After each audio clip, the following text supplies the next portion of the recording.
Hey everybody, how's it going? Welcome to another video. My name is Abbie and this is Spend More Time in the Wild, a channel, a platform, a community entirely dedicated to inspiring and empowering people, that's you, to get outside, that's where we are, for the benefit of mental and physical health, whilst giving back to nature to leave the planet in a better place than when we arrived. Now today we are talking kit, we are talking gear, we are talking stuff. Call it what you want to call it. My goal with this video, as with every gear review video, is to empower you with information, is to untangle the big words and to leave you with the facts that can hopefully enable you to make a sensible purchase and have kit and equipment that's going to see you through the next season, if not more, in a very comfortable and healthy, safe fashion. Today, we're here to talk about this. Ta-da! So this, my friends, is the Osprey Atmos AG 65. What the flip does that mean? Good question. So Osprey is the brand. Osprey is a fantastic brand. I have no affiliation with them, but I'm very excited about them as a brand because they are really taking leaps and bounds to do everything they can to minimize their environmental footprint and build products that are built to last. Thumbs up all round right there.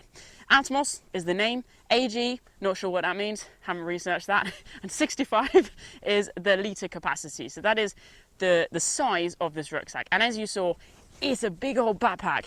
This thing is built to last, and this thing is built to see you through longer expeditions and traveling trips where you need a bigger capacity with lots more stuff. So my goal now is to find a tree trunk just over there. I don't really need to find it. I found it. Is to go to that tree trunk, to take this rucksack off, sit down with you guys. So make sure you've got a brew, make sure you've got some popcorn, because we always need popcorn. And let's talk about this backpack, the pros, the cons, and everything in between. Let me tell you something, people, I'm not going to be flying with this on my back. Not anytime soon, anyway. Right, let's go. We're walking on sunshine. Whoa. See, I found the tree trunk. Happy days. Oh. There we go. Whew. It's rather cosy, quite like this. Right, let's get into this rucksack. So the first thing I want to say is you can buy this rucksack in blue, black and green from the Osprey website. Now this pack is this sort of navy bluey colour. It's actually a slightly older model. This one was made 3 years ago, but it has exactly the same features as the current model. So I just thought, you know what, I'm going to sit down and chat about this thing. So this was very kindly gifted to me by a very good friend of mine so that I can give it away to my Patreon community. So creating YouTube videos takes a lot of work, a lot of time, and they are entirely free.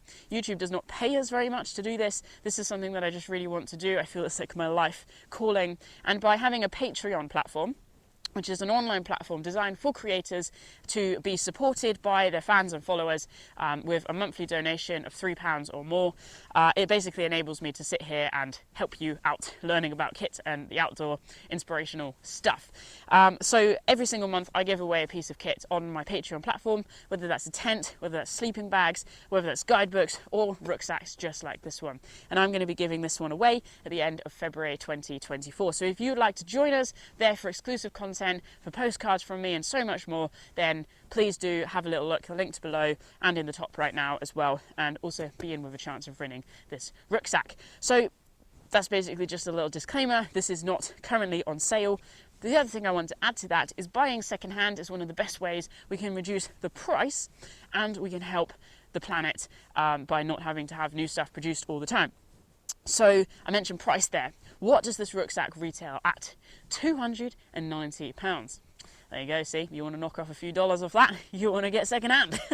No, but honestly, £290 is a lot of money. That's a big price tag. But I've already mentioned several times, in fact, that this rucksack is built to last. It is designed with so much care and consideration, and that's what we're going to talk about now, is all of the different features.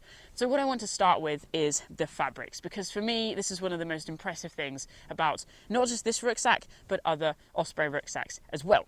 So when it comes to fabric density, this is called denier. So you might see a number and then a D when it comes to the fabric. So that is literally how dense the tight or how tightly weaved, my gosh, get my words out, fabrics are. So if you think about like cotton sports joggers or something you wear around your house, your pajamas. Those are really breathable. Yes, they don't dry very quickly. Do not wear cotton in the outdoors, but they are super comfortable, super soft, and very airy. So they have a very loose weave. So that would be a very small number, maybe 20 denier, something like that, just plucking that from the ether. This rucksack has a denier weave of 210 on most of the body, except the bottom. We'll come to that in a second. So 210 is freaking bonkers. That makes this basically bomb-proof. So most waterproof jackets have a denier weave of around 70 to 100 because, you know, you've got your jacket on, you're brushing past trees and brambles and whatever. You don't want it to snag. That needs to stay as one complete piece of fabric so that it is waterproof. This 210 is just madness. So it's really, really tightly weaved, and that's why I say this thing is flipping built to last. If this snags, well done. And then Osprey have gone another level again, and the bottom of this rucksack has a 500 denier weave. You're putting your rucksack down, you're at a train station, it lands on some glass, broken glass or twigs or whatever. This thing is just, it's not going to rip. If you rip it, like seriously, well done. So for me, that is such an amazing feature of this rucksack. Just that it is so well built. It's robust, it's hard wearing, it's durable. This thing is built to last. You don't want to hold in your rucksack. Let me speak from experience. You do not want to hold in your rucksack. You lose stuff, it's annoying. So that's basically the first thing that for me is a massive wow about this rucksack. So this is truly an investment piece. So that's just one of the amazing features. And now what I'm going to do is break everything else down, from the zips to the pockets to everything else. So since it's what I can reach, let's start with the top of this rucksack. So the top of this Osprey rucksack is actually removable. They call it a hood or a brain, and on the back you've got a couple of clips which you can undo and you can take this thing off, and that's going to help shed some weight because this thing does come with some features as a brain. I mean, brains usually do have positive reasons for existing. So within this brain there are two compartments. So we have one right at the top, which has got a little rain cover tab on it, and the clue is in the sign. This is for your rain cover, only I put the things in the wrong place. There's another pocket underneath, and that is where I have the rain cover that comes with this rucksack. So it's a nice vibrant green. And basically a rain cover, if you're not familiar, is a piece of waterproof fabric that goes over your rucksack to protect it during really rainy down spells. Now the outdoor community is quite well divided when it comes to rain covers. Some people really like them, some people don't like them, and one of the reasons many people don't like rain covers is they blow away. Not ideal for you or the planet. But Osprey have an amazing pack cover that comes around. So it's got elastic sort of around the outside. It goes over around the outside, and then it clips around the back of your rucksack. So it clips onto your rucksack, so it cannot physically blow away.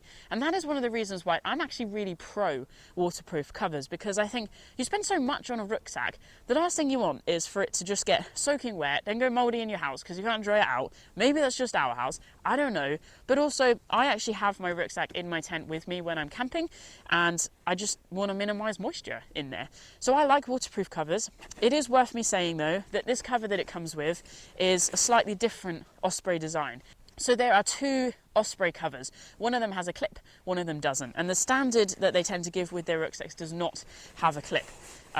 Probably so that you do lose it and have to buy another one, because the other ones are not cheap, let me tell you that. But that's just basically one of the perks that this rucksack comes with. If you don't want to carry a waterproof cover, take it out. Easy peasy, it's detachable. And then the top pocket, which should be the bottom pocket, that's not confusing at all.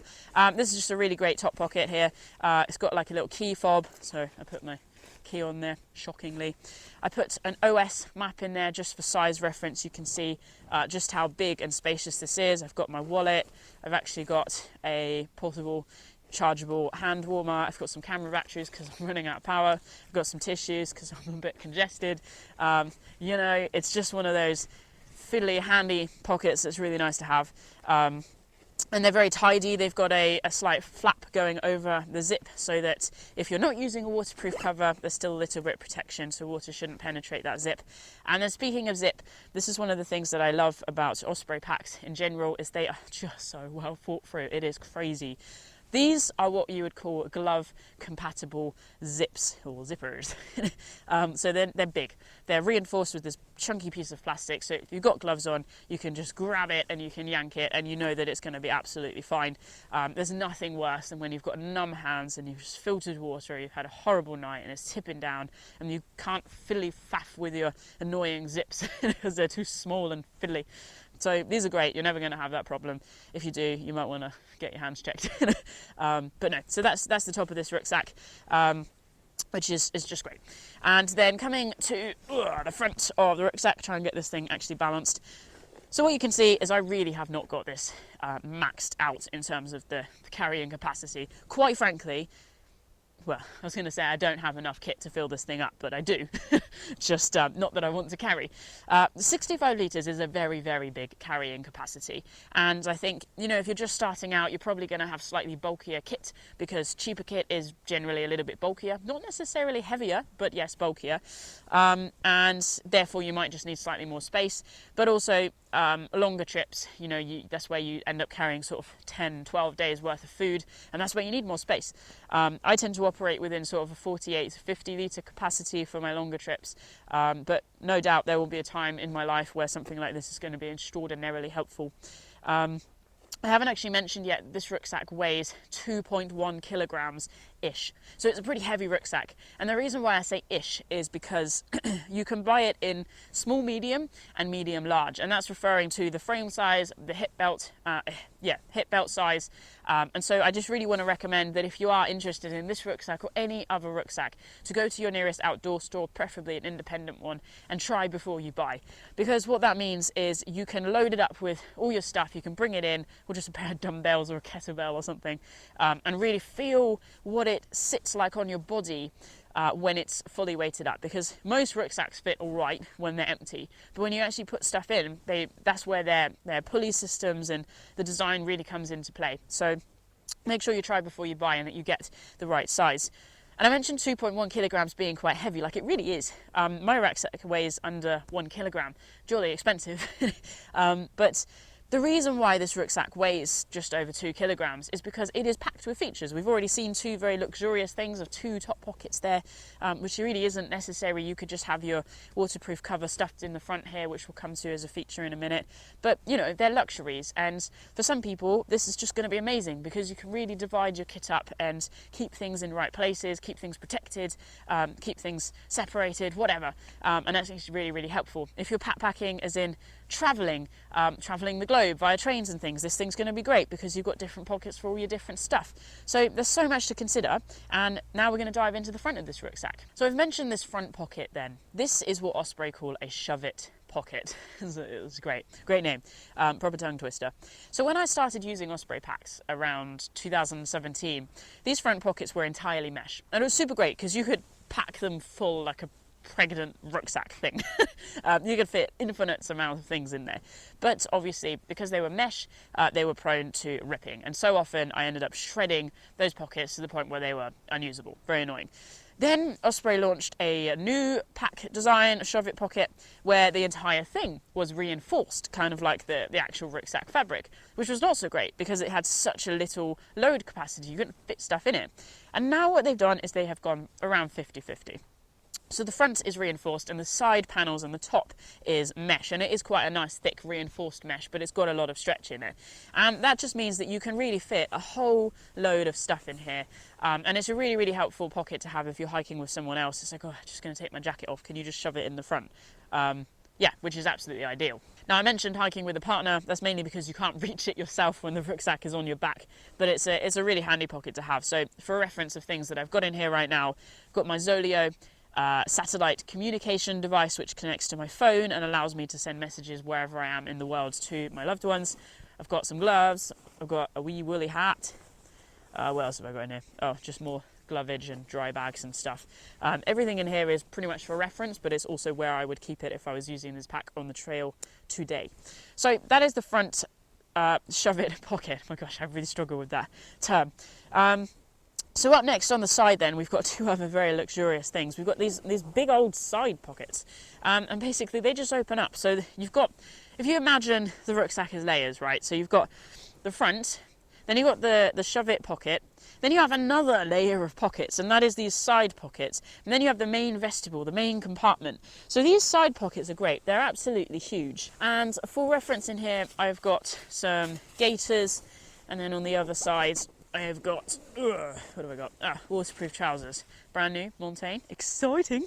So yeah, really, really handy pockets. Again, you could fit maps, guidebooks, snacks, more water, anything you want. If you're willing to carry it, put it in there. Again, really, really great glove compatible zips. Can't fault those.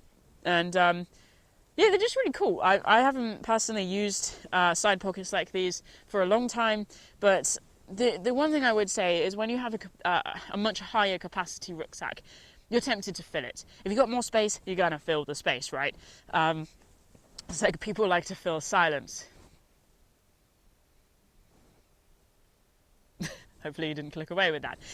But you get my points.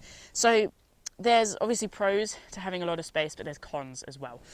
So anyway, there's two side pockets. Then we're going to drop down to the front of the rucksack, which I will see if I can put it on my knee. Just like that. Hello. So this is my tent. This is my Hillyberg Enon. And on the bottom of this rucksack, you have two removable, so you don't have to keep them attached. They call them sleeping pad straps. So I know in America it's quite common for people to carry their sleeping pad or sleeping mat on the outside of their rucksack. Generally, people don't tend to carry their tent on the outside these days, but I like to. It's just in a dry bag. I don't really care about the dry bag, but I care a lot about the tent. And I really don't like keeping my wet tent in my rucksack. Generally, as I've mentioned, I have a smaller capacity rucksack. So by keeping this on the outside, it just frees up a bit more space in my rucksack. But anyway, if you don't want anything on your rucksack, good for you. And you can take these straps off. So that's really worth mentioning. And again, they are really nice, possibly maybe an inch thick in diameter clips and straps, which is perfect for cold hands, cold fingers. So this rucksack is going to be super great from the desert to Arctic wilderness where you are in full Arctic winter gear because it's designed for gloves. Suddenly gloves equals Arctic, but whatever. You get my point. Right, so that's the front. And then the only other thing, I suppose, actually there's a couple more things I can mention on the front slash side. Oh, we are rotating, people. So the side has got compression straps. Clue's kind of in the name. There's top and bottom compression straps. So when you're actually hiking, one of the best things that you can do for your safety and your comfort is to really focus on your center of gravity. Where is that? Good question. If you've ever stood up, you'll know it's right down through the middle of you. When you start to put something on your back, it sort of alters your center of gravity. And it's really important that your rucksack is held nice and firmly against your back and against your body. There's a little space in the curvature of the back. That's not what I'm talking about here. But all of these straps, when it comes to the harness, which I'll talk to in a minute, are designed to keep the rucksack against your body. If there's swing, that is going to possibly pull you off balance and certainly mean you're working a lot harder on the trail as well. So compression straps are a really nice feature on a rucksack to keep everything streamlined, to keep everything locked away once you've packed up your rucksack so that there isn't a wobble or it isn't a swing, certainly forwards and backwards, and that's going to help keep you stable and safe, especially on smaller, narrow paths with extreme drop-offs either side. Don't do that. So anyway, compression straps, great. Then we've also got a couple of ice axe strap things. What are they called? Ice axe loops. There we go. Woohoo! So I have brought an ice axe for demo. Basically, you pop it in the bottom, flip it up. You can twist it a couple of times if you want to make that a little bit tighter. And then it's got a toggle either side. On the right hand side, depending on which way you're looking at it, this one is tucked away, so you don't have to have them hanging off. They can be nice and tidily squared away, or they can dangle out and it's not a problem. Depends on how free-spirited you are in your ice axe loops. That's what we're talking about. Sticking with the side then, the last thing really to talk about here is the water bottle pockets. Now again, this is another thing I love Osprey for. Really, really great system. So this is made predominantly out of mesh. The bottom is again reinforced for protection. But not only have you got a top entrance point, so your bottle slides in like every other rucksack on the planet, there's also, look at this magic, a pocket entrance on the side. What? I hear you say. Yes, on the side. And the reason why this is so miraculous is because when you're hiking, sometimes it can be really difficult to get a stretch, especially if you're like, a couple of weeks into your thing and your back is just like, to get your water bottle out. So to have it on the side, not only does it feel like you are releasing Excalibur, but it's just really great, basically. You can drink on the go, nice and easy, super, super well thought through. And I love that about Osprey packs, and this one in particular. Not all of them have them, so make sure you're keeping an eye on that. Coming to the front or the back of the rucksack, my gosh, this gets confusing. We have the harness and a few other special features as well. So we've also got the back frame. So Osprey packs are very often designed to maximize ventilation. When you are venting correctly, it helps reduce sweat loss and therefore maintains your energy. It makes life a bit more sustainable, whatever. So they've got this nice bouncy ding, ding, ding, mesh there. They all have different names. This one they're calling anti-gravity. I'm just looking down so I can read it. Some of them are called airflow and whatever. I don't know, it's usually air something, except this one, which is anti-gravity. I do know what I'm talking about, honest. So yeah, so this is actually ever so slightly adjustable. You've got 1, 2, 3, 4 different points as to which you can move the top part of the rucksack up, so the bits that go over your shoulder. So again, the idea when you're wearing your rucksack is you have 0 space between the shoulder straps and you. If there's space, then you're going to have a bit of swing, bit of rock, doesn't fit properly. So that's something to test when your rucksack is fully loaded and you're in your store having a little play around. So the shoulder straps themselves have got adjustable points on the top, so just right over the top, so you can pull that rucksack nice and close to your back. And we've got sternum straps and we've got the hip belt as well.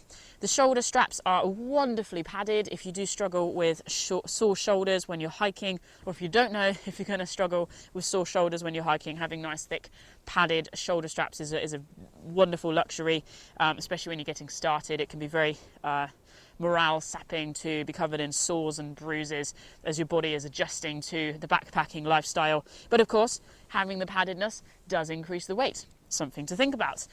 And then coming up to, or rather down to the hip section. So this is the hip belt.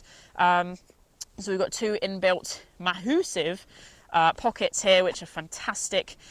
So in here, just again, example, I've got tissues, map, compass, not a map, there's no map in here, that's a lie.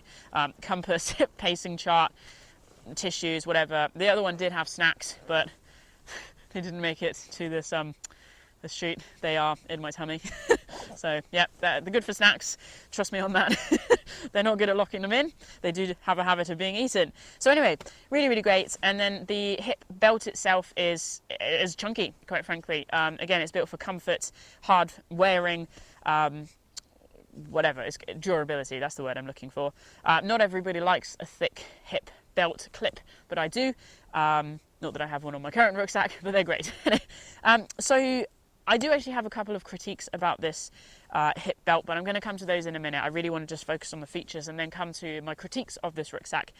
So the final thing I want to mention is on the left side of the harness, you've got the stow on the go trekking pole attachment, which essentially is 2 reinforced pieces of elastic where you can stow your trekking pole in, when you're on the move, so you don't have to collapse it. You can keep it at the right length for the terrain that you're on, and it's quite handy actually. Again, it's another Excalibur moment, and I do like that about Osprey. Bit of a luxury feature, but you know, where else are you going to put your trekking poles if you don't want to use them? In your rucksack. How do you do that? Take your rucksack off. Very annoying.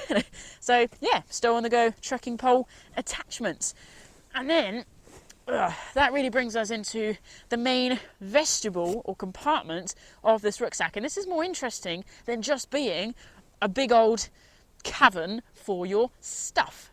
So we've got 2 clips here. We're gonna ping ping open up the top, excusez-moi. We have again a very nice glove compatible toggle which you can grab with ease, and these can be quite confusing at first because sometimes when you get rucksacks or bags, you know, you want to pinch the toggle and slide it up. This one is not a pinch. You've just got this little piece of fabric and you just pull it. It's quite nice actually. On the inside, you can see we've got English and French leave no trace principles, which I think is just a very thoughtful thing. Probably adds point something of grams with the ink, but if you're worrying about that, I think this is probably not the rucksack for you.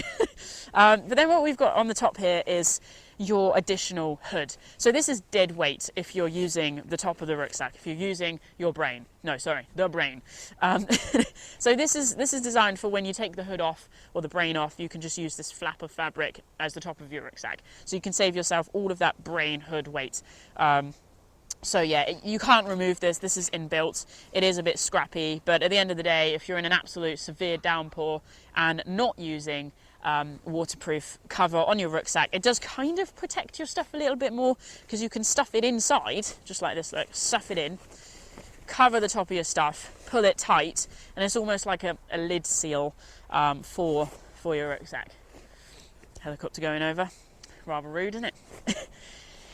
And then for demonstrations purposes, I've just chucked a load of stuff in here that I would, without thought, take on a multi-day or at least overnight trip. So we've got a few insulating layers, I've got a soft shell, I've got waterproof, I've got my sleeping clothes and change of clothes, I've always got a dry set of clothes. This red strap, which you can now see vibrantly flashing on your screen, is another security strap. So on the inside of your rucksack, right at the top, you can again lock your stuff in place so that it's not going to tip out and fall all over the place, again helping with that center of gravity. What else have I got in here? I've got my stove set up, I've got wash kit and some food, and I've just got one more thing, which is just my random bits and bobs dry bag. So you can just see a few random things that can fit in here for size. Then on the back of this section, we have got a water bladder compartment. You probably saw in the introduction piece there that I had a pipe coming down my right side. That's my water bladder hose, so you drink out of that, if you're not familiar with these terms. This one's 2.5 litres, fits very easily. It's not quite full because I've been sipping on it as I've been recording, but there's a clip on the top so you can clip it so it doesn't slide down the backpack and get very annoying. And what's quite nice about this sleeve is it feels like it's got some kind of water repellency impregnated into it. And actually, that's something I forgot to mention. So the fabric of the rucksack is DWR treated, durable water repellency. So it's got a slight waterproofing or waterproof resistance, water resistance, oh my gosh, ness to it. So again, if you are caught out and you don't have a waterproof cover, there is definitely a degree of waterproofness that this thing is going to have. But just remember, nothing except basically pure plastic is waterproof. So yeah, worth mentioning. And then pretty much the final thing I can mention now about this rucksack is, you can't see it from this angle, but if I show you from the top down, this compartment goes to about where the top of my tent is, and it is then divided. There is another piece of fabric. So what I'm going to do is now man all this thing up here. I'm going to take my tent off, just like this. Ciao. Ta-da! There's a secret compartment. So this is a sleeping bag compartment. So in here, I've got my sleeping mat, if I can get it out, bright yellow, and my sleeping bag in a waterproof dry bag. And then you can see the bottom piece of fabric. You can actually remove this. It's sort of this bluey colour, and it's a massive flipping compartment. And it is quite nice actually, being able to get your sleeping bag out, wherever it's gone, over there, just like that. But it's not everybody's system, let's just put it that way. So you've got obviously another zip, another piece of fabric, all built into this thing, which is obviously going to be increasing the weight. So it's nice if that's certainly the way that you operate, or if you're using a tarp setup, or if you're caught in an emergency or whatever, for some reason you need a sleeping bag very urgently, you can get that without having to take everything out of your rucksack. And even though the bottom, or however, rather, even though you know the bottom of the rucksack is reinforced, I would still keep your sleeping bag, which is that blue thing there in the bottom of the screen, in a dry bag just for added protection, because that is not only your comfort thing, your morale thing, but it is a safety thing as well. You might not need it, someone else might need it. So make sure you do look after your sleeping bags wherever you are, never mind about this rucksack. So that's the final feature really for me to talk about. This thing is a hollow shell of what it once was. So I mentioned I've got a couple of critiques. So the first thing is the weight. There are a lot of luxury features in here, which some people might find their eyes lighting up, and some people will go, what the flip are you doing? If you're willing to carry it, carry it. You know, often it's a bit of a gamble, or what's the word I'm looking for? Compromise between comfort and weight. If you want more comfort, you're going to have to carry it, but then carrying it can make you uncomfortable. It's a bit of a vicious circle. So just be wise with what you're carrying, whether you actually need 65 litres or not. My other critique as well, I mentioned on the hip belt, is it's really reinforced, and it can actually be quite hard to get it on and off. It's designed to hug your hips. particularly in a male frame, there aren't hips for this thing to sit on top of, and so having this like hugging feature means that it's not going to slip down and it's going to stay comfortable and attached in that right place on your body for the duration of your hike that day. But it is almost too huggy. You have to sort of wrestle your way in and out of it, and it's not everybody's cup of tea. For me, I find it a little bit claustrophobic just getting it on and off, but when I'm wearing it, it's lovely. So again, another reason to sort of try before you buy. And my final critique, which as you can tell is not much, you know, the weight comes with the fact that it's durable and you've got lots of cool things. The hip belt is huggy, which, you know, is annoying but great because it fits well. The final thing is, I find for my size that the hip belt pockets are just a little bit too far around for me to reach. Like, I have to pull this thing quite tight, and it's just a bit fiddly, but then I'm kind of like, is that just a hip belt pocket thing? I don't really know. So that could just be totally my personal experience and not necessarily a critique of this rucksack at all. Why am I saying it? Good question. But anyway, that is essentially my summary of the features of this rucksack. I think this is a fantastic investment piece. I can't wait to see who the lucky winner of this particular rucksack is going to be at the end of February 2024 via my Patreon page. There's the Gear Junkie tier. Your name is put into the list not just once but twice if you comment on the post that I share each month of what the prize is. You can get your name in once, twice, 3 times, whatever. So really, really high chance of winning this thing and other gifts as well. But no, genuinely, I think this is a super cool rucksack, and that's why I'm taking the time to sit out here to talk to you about it, because it can be really intimidating buying a rucksack, especially with such a big price tag. And I hope that this has been helpful. I hope it's untangled some of the weird terms and longer words and just helped you see in real time what this rucksack is actually like. So yeah, let me know below if you use this rucksack, how you get on with it. If you use another backpack, what is it? How do you get on with it? And let me know if I've forgotten anything as well, because it does happen. And I wanted to say thank you for joining me today. And until next time, enjoy your adventures wherever they may be. And until next time, stay wild. I'll see you soon.